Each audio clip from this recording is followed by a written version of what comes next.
మన Yadadri thermal power ప్లాంట్లో ఆ ప్రాంత ప్రజలకు వాతావరణ ఇబ్బందులు రావద్దని 1 మెగావాటుకు 1,20,00,000 రూపాయలు ఖర్చు పెట్టి పొల్యూషన్ ఎన్విరాన్మెంట్ కంట్రోల్ మెకానిజంను మనం యాదాద్రి థర్మల్ పవర్ ప్లాంట్లో పెట్టాము.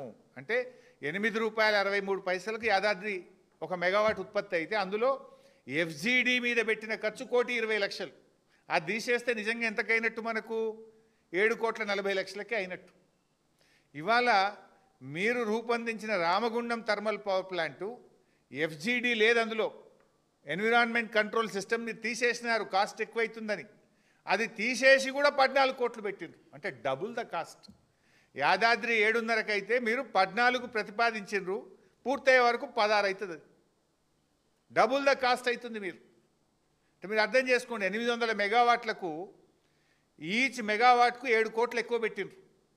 ఈచ్ మెగావాట్కి 7 కోట్లు అంటే 800 ఇంటూ 7 కోట్లు అంటే 5,600 కోట్ల స్కామ్.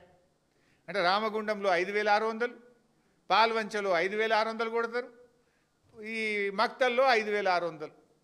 అంటే మొత్తం ఈ 50,000 కోట్ల స్కామ్లో 15-20,000 కోట్లు ఇవాళ మీరు ధరలు పెంచి బడా స్కామ్కు పాల్పడతా ఉన్నారు.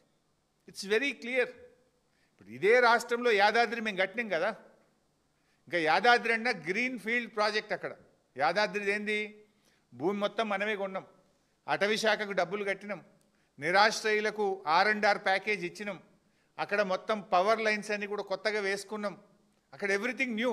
రామగుండంలో అంతున్నది కదా, ఆల్రెడీ భూమి ఉన్నది, ఆల్రెడీ లైన్స్ ఉన్నాయి, అన్నీ ఉండగా కూడా మరి ఇక్కడ 15 కోట్ల రూపాయలు 14 కోట్ల రూపాయలు పర్ మెగావాట్ ఎందుకు అవుతుంది?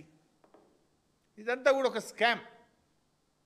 ఆనాడు బీఆర్ఎస్ ప్రభుత్వం ఎఫ్జీడీ కలిపి ల్యాండ్ ఎక్విజేషన్ చేసి గ్రీన్ ఫీల్డ్ ప్రాజెక్టును మేము కేవలం 8,63,00,000 పర్ మెగావాట్ చేసినాం.